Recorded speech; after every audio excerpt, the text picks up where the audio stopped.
Hey, this is Eric from Catching Light. Hey, this is Hemp. Hey, this is Glenn. Hi, I'm Steve-O. Hey, this is Drew Hines with Hindsight Imagery. This is Matt Callahan at Digimatty Photographic Services. Hey, this is Jason, and welcome to Tales from the Pit.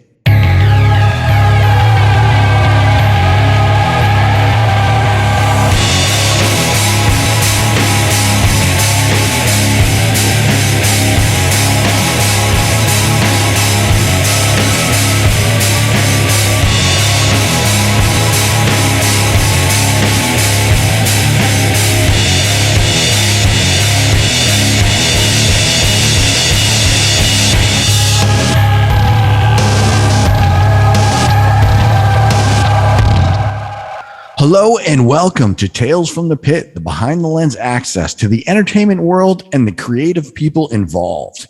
Today is our part 2 with director of photography Shane Hurlbut. We hope you enjoy the episode. Semi-pro, the look of semi-pro is so nice. And that's with Will Ferrell, Woody Harrelson. I can't remember who else, but the Andre look of that. 3000. Yeah, Andre. Yeah.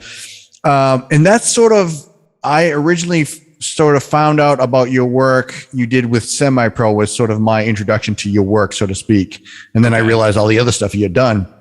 I just want to say the look on that is just the color work and the lighting and, the camera work and the movement, all that stuff is just so, I don't want to say music video, but it feels like it has this experimental, I'm just going to push the envelope way beyond what everyone else is doing. Right. And it just shows.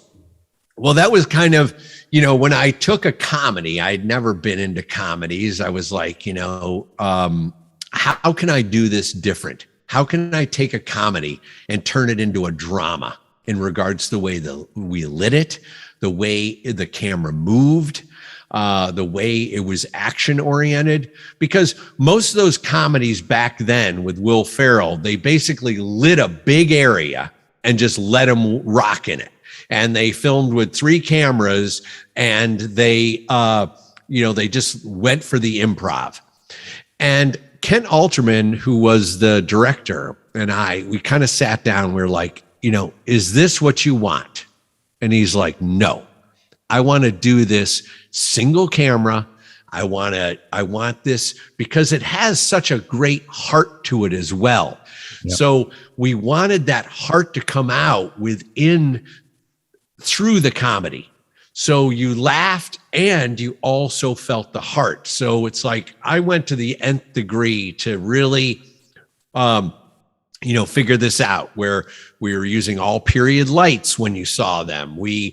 I got these old lenses from the 60s that, were in the back, and I dusted them off at Panavision. Nobody was using them. And I was like, what are these things? And they're like, well, these are old Zeiss Ultra Speed Mark IIs from the 60s, early 70s. And I go, well, that's going to be perfect for our period piece. This takes place in the 70s. So we use that old glass. And then, we played with the color of the 70s and all the avocados and the burnt oranges and all that stuff that was the ABA and the over the top nature of it all.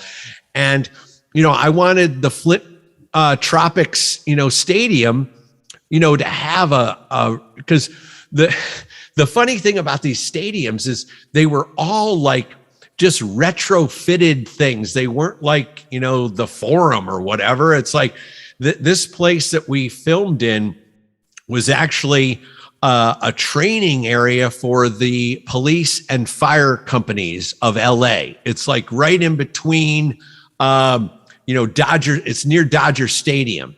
And at the time, it was the longest free span roof in the world. And it was like this these diamonds that were in the ceiling. So I was like, that architecture is so cool. And it seems it's so not stadium based that let's throw gasoline on that. Let's show the weirdness of it all. So, I hung fluorescents that would upglow the ceiling so you could see all the weird diamond shapes. And we hung these lights over the top where I got basically 55 gallon barrel drums, and we cut them in thirds. So we could do 3 lights, and we basically took 55 gallon drums and affixed those to the mole.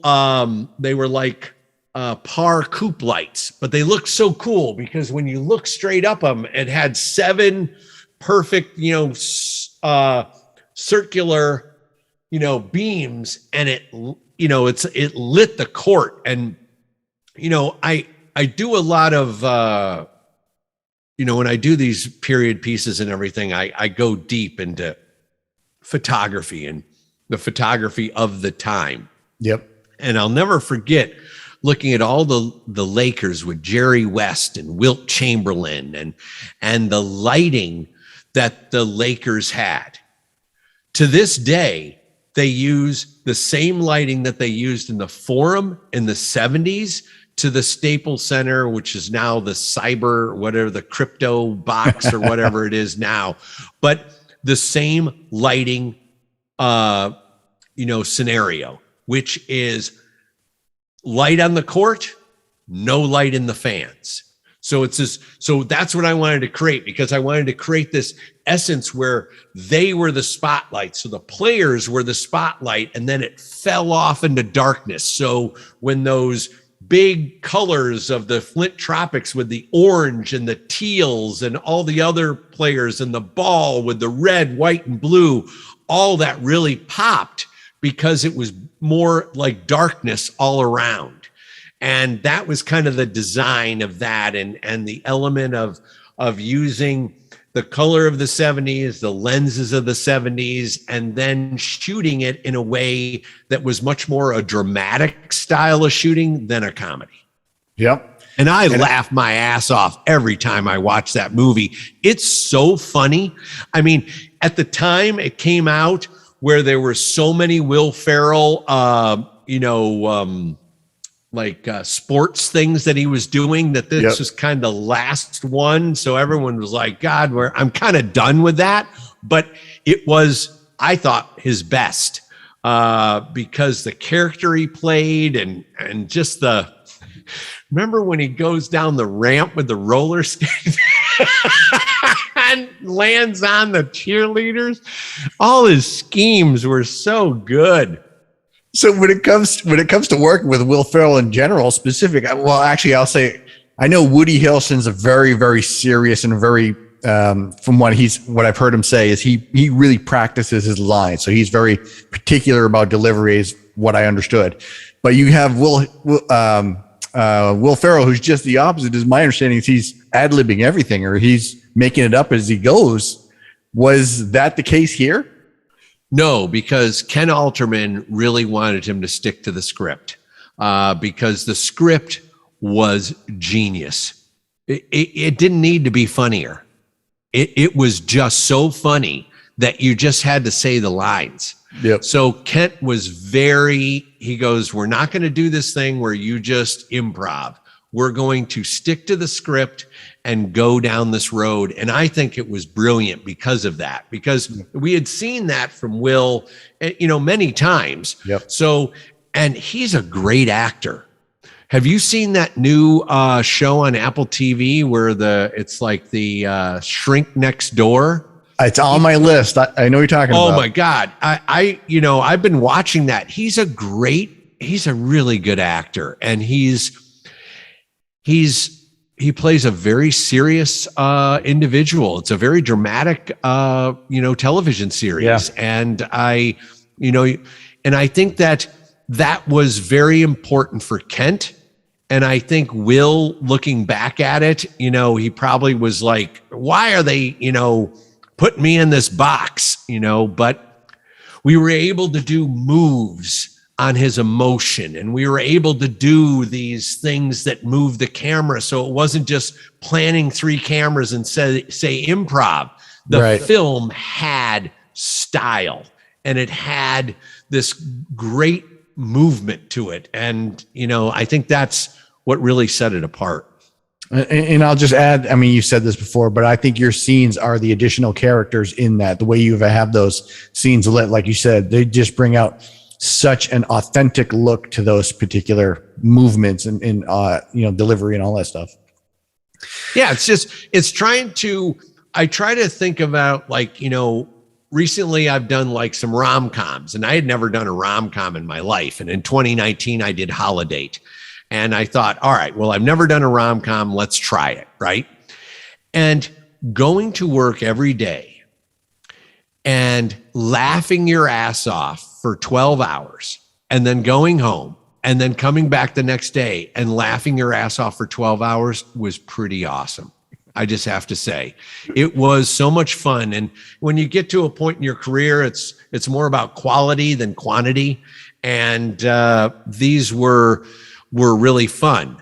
But I took the rom-com, just like I had done with Semi-Pro, to a whole other level, because I wanted to make it about oneers and lighting the scenes very differently and very unique, and raise the bar of rom-coms.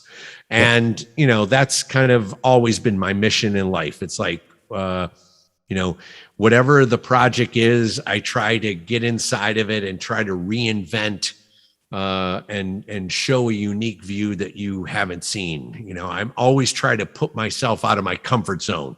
Every time I feel comfortable, I want to blow it up for sure. And there's some times when I think, oh my God, I'm going down the same road. All right, I got to blow it up. And my team's like, why are we changing all this stuff? And I'm like, yeah, well, I got comfortable and I got to be not comfortable. So I don't know what the hell we're going to do. And that's good.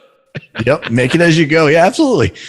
So we should probably talk about because I think a majority of the people that listen or watch our podcast are probably still photographers or concert photographers or whatever. But we should probably talk about what exactly is a director of photography, what their role is, what's involved with that position. Yeah, director of photography is basically responsible for all of how the movie feels from a lighting standpoint and from a camera movement standpoint, the composition, I'm selecting the lenses, the lighting, the way the camera moves. Obviously, we're working, side by side with the director, with all that. But we're basically responsible for all photography. I oversee second unit or splinter unit.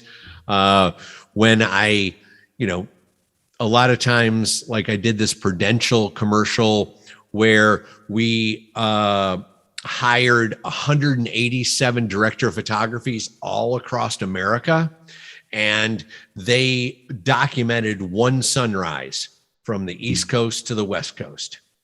And so I had to organize all of them, interview all of them, send lenses and cameras out to all of them, dial in rules of engagement. This is the director of photography. This is what a director of photography does. It's like, it's getting inside the script and not just seeing the script as words on a page, but the words on the page that develop emotions that then I can use lighting and camera to take that emotion higher.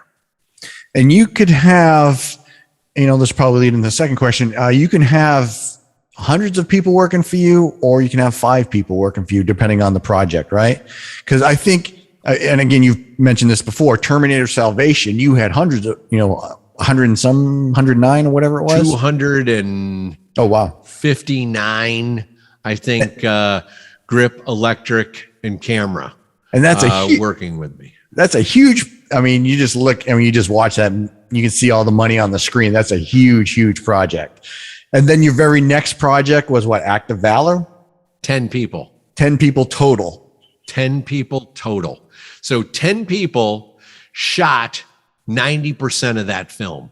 And then the 10% that were the big, where they went in and grabbed the agent and extracted her. We had probably 50 or 60 people, hair and makeup, doing all the wounds and all that stuff, and drilling through hands and all that graphic thing, so those times we would balloon up to 50 or so, but most of the time it was 10 people. It was the 2 directors, and they were operating their own cameras, the producer who was trying to keep it all together, my camera assistants that were also operating camera. Everyone had a camera, and it was a very unique experience. I was the grip, the key grip, the electric, the gaffer, the director of photography, the operator, and the travel coordinator.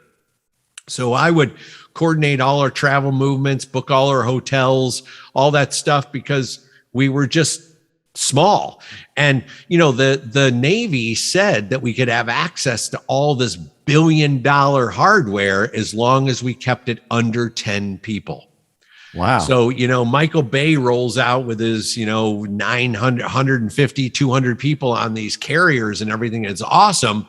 But, we were not given that. We were given license to be on anything that we wanted, but we just had to keep it small. So I was like, okay, well, how do we do this?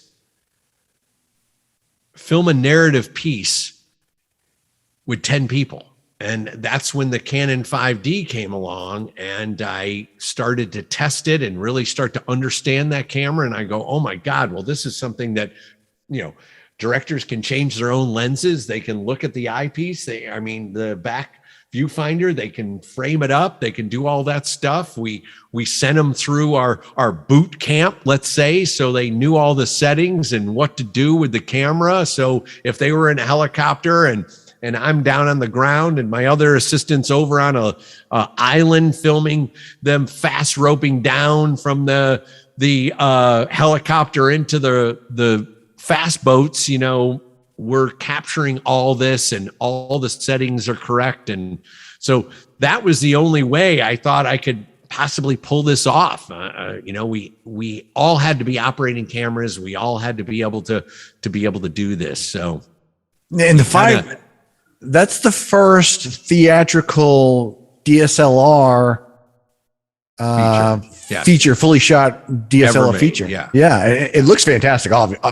First of all, thank you. But that is super cool. Because obviously I'm a photographer using my Canon 5D for artists on stage, and I'll do occasional music videos, stuff like that. I actually converted to Sony recently, but that, in my opinion, because I belong to a local group of filmmakers in New England, stuff like that, that sort of broke open that world of, anyone can make movies now. I already have a camera. I just need to know what I need to do with the camera. And then I need to know how to do lights and how to do sound and all this other stuff involved with that. But that really changed the industry right there, I think.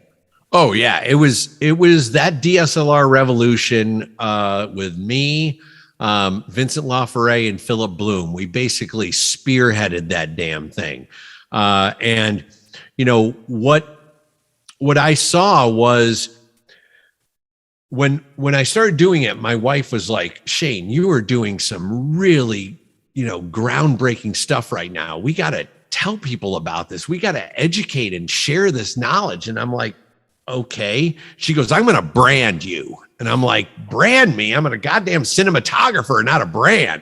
And she's like, no, we're going to, let's talk about it. So this is when blogs were kind of starting up, right? So I was like, all right, so we start this little blog, and it just skyrocketed. And what I saw was all of a sudden you had artists that had this device in their hands, and they now could bring their vision to life. Before, they never could.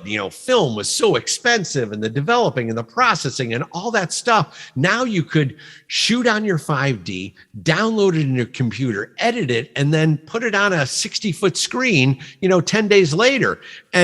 But the problem is they didn't know how to light, how to lens, how to compose, how to move the camera. They didn't know all that stuff, but they had the great idea and the creative and the passion. So Lydia and I said to ourselves, why don't we become that fill in the gap. So it's like, here's the passion and the creativity and everything, and here's the end product. And it's all this area in the middle that the filmmakers didn't really know about. Let's educate them on that and the nuance of lighting and the way, the subtle nature of camera and the composition and all that. And that's how it all kind of started. So the Right. DSLR revolution not only was a revolution for camera manufacturers and artists across the world, because once I showed them that I was moving this camera around like that, they were like, well, this camera is this big. And I was like, yeah, I'm done moving 70 pounds of mass.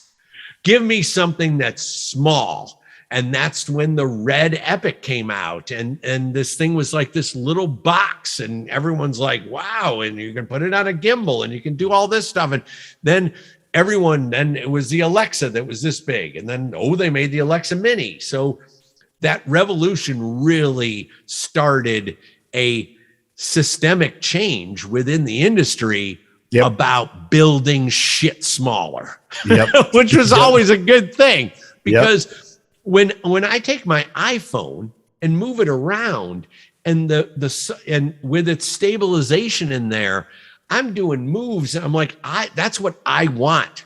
Yep. Eventually, this is what I want. Something that gives me 8K quality with a beautiful like Leica or anamorphic on there, but I'm just moving it around like that. It's like that's when it really is gonna be immersive. We're getting pretty close. We are absolutely.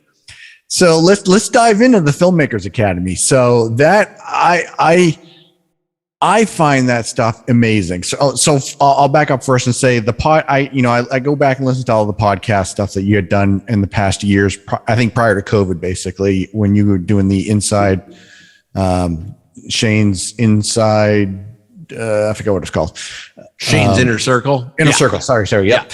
Yeah. So I find that stuff amazing. And you're answering a lot of very, very important questions for filmmakers all over the world. So I found that part to be really, really informative. And then moving over to your Filmmakers Academy, which is what, filmmakersacademy.com, I think it is. Yep. Yeah. So let's talk about your involvement in getting that off the ground and what it entails. What's involved with that? What's the benefit for people to go to there? So the Filmmakers Academy was kind of during the pandemic, Lydia and I looked at each other and we're like, okay, what are we going to, because we had Shane's Inner Circle, which was like this, it was almost like a higher end blog, let's say, yep. I'd shot a video every week and put it in there. And so that was kind of the beginning, and it was very inexpensive because it didn't take a lot to make it. Well, everyone kept on wanting more, deeper, go down the rabbit hole, get more granular. Why?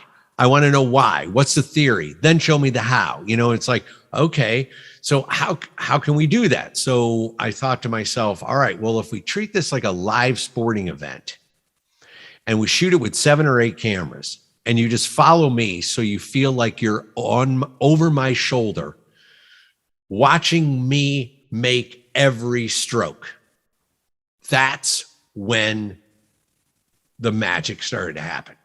So from that, from Shane's Inner Circle, then we started to expand, and we started to do these monstrous shoots where we'd shoot for 8 or 10 days and shoot a ton of content and start to put it out. And then the Hurlbut Academy was formed. And from the Hurlbut Academy, we started to get a massive amount of people all over the world. And then what we needed to do was we needed to branch out, because I was the only cow in the dairy and I was milked. So I was like, I have so many of my friends that are passionate like I am and really want to educate the filmmakers of tomorrow. So why don't so I started talking to them, and I started to reach out to, Derek Edwards, my focus puller. And I said, would you be interested in, educating focus pullers? He's like, yeah, that sounds so exciting. Yeah, I'm giving back. Great. And then I turned to my DIT, and then I turned to my Movi operator, and then I turned to my colorist and my editor and all these people. And they all of a sudden were like, yeah, I would love to do that. So all of a sudden, all my people that had worked alongside me my whole career are now a part of the Filmmakers Academy brand. And Lydia is running that completely. And I am shooting my movies and then coming in and doing some courses here and there. But the big thing was just expanding the roster, because what we want to be is, we were cinematography and kind of directing. So now we want to be the whole breadth of the film industry. And still because I want to learn more about what a writer goes through when he or she is coming up with a script. I want to know what an editor wants to tell a cinematographer before they start a project. I never have that conversation with an editor. Well, so I'm creating content so I really start to understand and learn what it's like to, what they want to, if they had to say something to me, what to avoid or what to do, what would that be? And I think that, editors are like, well, why should I be telling the director of photography that kind of stuff? And I was like, no, this is, you should be telling us that, because we're all a team, and a team is a team. We all help each other out. So that's kind of the genesis of it all, is like, we just brought on Jordan Brady, who's a big commercial director. We landed this editor that does all of Narcos Mexico, which I absolutely love that series. And Dave Cole, who's our master colorist. He just did Dune and Batman, and I've done like 9 or 10 movies with him. And we just have such a great relationship. So this is the vision. We're bringing in producers, we're bringing in documentarians, we're bringing in much more female and much more a diverse audience to really paint the correct picture of what I feel Hollywood should be. It's this wonderful sea of many races, many colors and creed, and I think that when you start to see an experience like my last film was all female. The director was female, the assistant director was female, the production coordinator, production manager, all female. It was one of the greatest experiences I've ever had as a cinematographer. There was a unique systemic change that was overwhelmingly positive. Yeah. And you could see that all the females were doing everything possible to help this Emily Ting, our director, succeed. And all the guys were right there with her too. It's like, we wanted her to succeed so much. Patrick Sullivan, who's a production designer, and I were one of the few guys on the crew. And we were, we had done movies together, and we just banded together to really support Emily and bring her vision to life and go to the nth degree. I mean, the hours that I sat with Emily doing blocking schematics and blocking and shot listing and all this stuff, so we would deliver exactly what she wanted, was paramount. And it's nice to really have the other perspectives, with all these different people from all these different backgrounds and different experiences, bring a whole different view to the industry that, it's not really a worldwide type of view all the time. It's been very, through the 70s and 80s and all that stuff, it's been very a specific view of how we look at action or how we look at drama and all that stuff.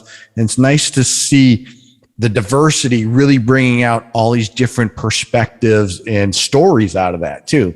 Oh, absolutely. I would say, for everyone who wants to say Netflix killed the movie theaters and the movie industry, I think they have on their back literally ignited the fire worldwide. Yep. Because I'm going on Netflix and I'm watching Finland, Denmark, Russian, Spanish, series that are equal or better than the American stuff that we're creating. You know what I'm saying? It's like that.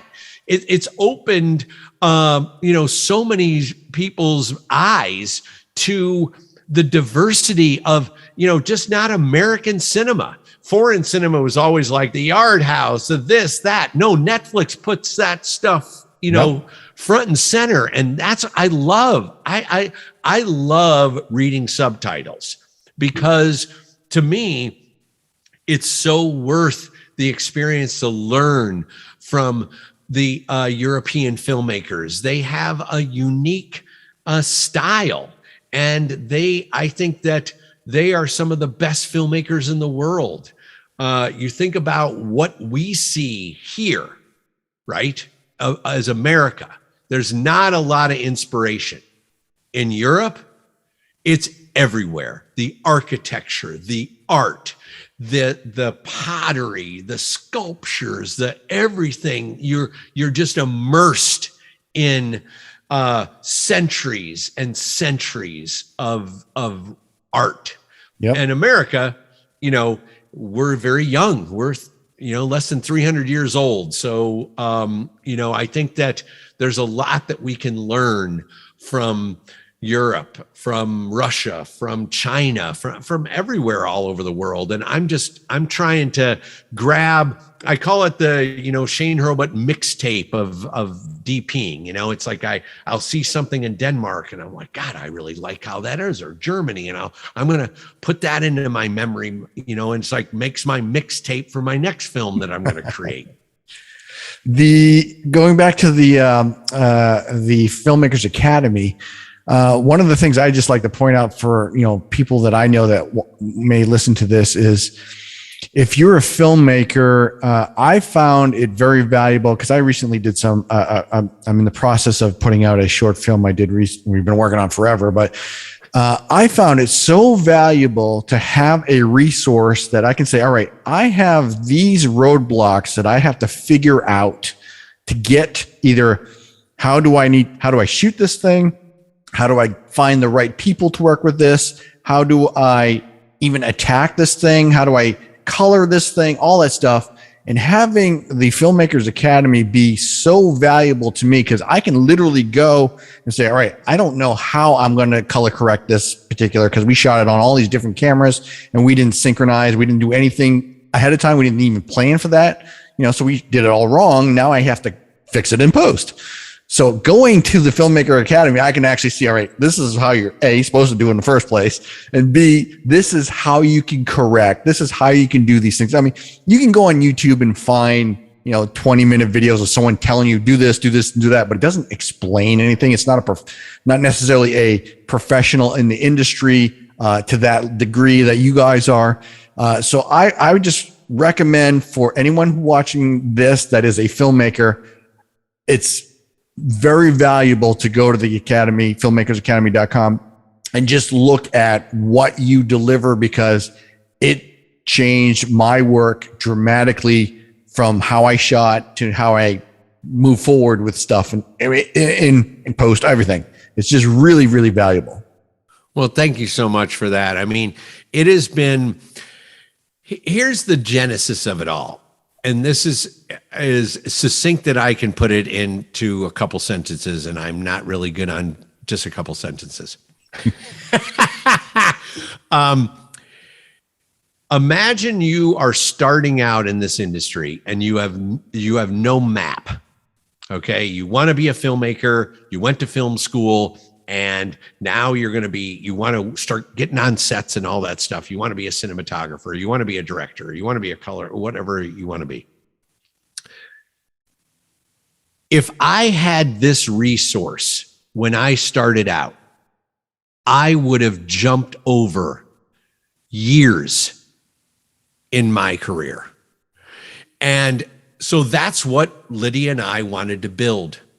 We wanted this to be a rocket launch for every person coming out of film school or who is in the film industry that is stuck or it wants to, try another direction or a different profession within the film industry.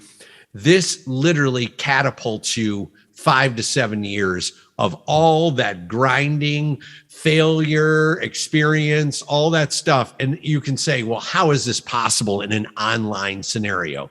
Well, it's possible because I'm taking you on my shoulder. You're seeing it happen. You're seeing every flag being set, every light being aimed, every light being flood or spot, diffusion added, everything. So you can see what it looked like before and then what it finessed to the end.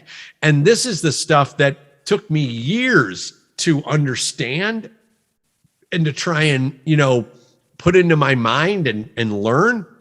So it's like how Lydia and I are like, we got a content creation boom going on. How can we educate these people that have the passion and want to get to the final product? How can we educate them to, fire up that passion in them, to educate them? Because lighting and camera and, lighting is a big deal. If it's not lit, it's dark. And lighting is a skill that takes a lot of time to understand.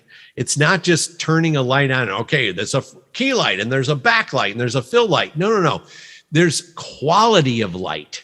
And that's the big thing. It's like understanding quality. What does the quality feel like when you see all that ambient just come through a small window, or that ambient comes through a massive window, or, it's like there's different qualities, and being a master, you start to understand that quality, see the quality, and then you're able to replicate that quality. And that in 17 paragraphs, I was able to describe, what the Filmmakers Academy is about. I will add one last thing to that too, is that it's very entertaining. Even if you're not a filmmaker, even if you don't care about cameras and you just want to see how it's made, this is very entertaining. Every day at lunch, I take an hour and I just kind of educate myself on something. And your videos are a big part of that. And my 8-year-old son sits there with me and he watches these and he's just mesmerized by what's going on because he doesn't understand what's happening yet. He just sees the movie or the show, whatever. And then he watches this and it just blows his mind. And the very next day, I see him with his iPad and his little Lego guys, and he's making little videos now and stuff like that. So it's also entertaining as well. It's very fun to watch, even if you don't care about any of that stuff. It's worth watching in that sense too. Yeah, you with the online experience, you have to make it edutainment, right? So you're educating, but you're entertaining at the same time. So when you see me on set, I'm rolling out like I'm on set. I, give people shit, I'm always, I'll throw this person under the bus, or, they'll bring in something and I'm like, I didn't say that. It's like, we keep it very light. That's how I've always, led. Is trying to keep the set as light as possible, but at the same time, very passionate and focused, so you understand if you screw up, I'm going to either put you in front of the whole team and show you that you screwed up, or I'm going to take you around the corner and say, hey, you screwed up. It all depends on what was done. If it's something that really needs to be shown that, hey, this is something you should not be doing, and to the overall, but that's the kind of beauty of, the environment of what we try to create within the Filmmakers Academy, where you're seeing it's not so edited that you miss all the how did that light get on that stand? No, Right. I show you that I picked it up, I grabbed it, I put it over here. Oh, it was too high. Now I'm going to lift it up. We're going to bring in a smaller stand. I'm going to put it down. You feel like you're there. And that was really the process that we wanted. Because I know it's an online experience, and that online you can, you're not able to really take in as much as you would be if you were in person. So this was our approach to making it as entertaining and as knowledgeable, the knowledge coming out, and the golden nuggets, as we call them. It's like, all right, we need 3 golden nuggets in this lesson, make sure you hit those golden nuggets. Okay, you got 3. All right, now the next lesson happens with 3 more golden nuggets. So let's talk about photography real quick. Are you involved with photography in some way in regards to the filmmaking, or do you use photography in your personal life? Do you have photography, or are you still involved with photography? Basically, what is your photography involvement right now? Yeah, so from a photography standpoint, you look at like Roger Deakins just released his Byways, right? Yep. So that's literally him on set, and he'll be looking around and he'll see this moment and he snaps it. I have that same kind of experience as a director of photography. I've, been to something like 127 countries in the world through my career. And by going to these places, I like to take photos, and whether it's on my iPhone or my Canon 1DC that I bring with me all the time, I'm snapping these shots, finding these unique moments that kind of, are something wonderful to look back on after the experience. In my day-to-day life, yeah, I'm always taking photos of if I see something that's really unique, but it's the one thing that it's like they say a chef, if a chef is cooking every day in a restaurant, the last thing he wants to do is go home and cook. So that's the last thing I want to do, is go home and take photos. But when I'm on set, I love taking photographs. And when I'm on the movie on location, I take a ton as well. I was in 2017, I did Casa Tutte Bene over in Italy, and we were on this island that was absolutely just epic. It was like this volcanic island out in the middle off the coast of Naples, and I took a lot of photos on my Canon 1DC of just like the people and the markets we used to have a home in Thailand. We recently sold it, but I would go there. My God, we've been there 10, 15 times, and I'm always taking a ton of photos there as well on vacations and stuff. And Lydia and I recently went to Santa Fe. I'm a huge lover of Santa Fe.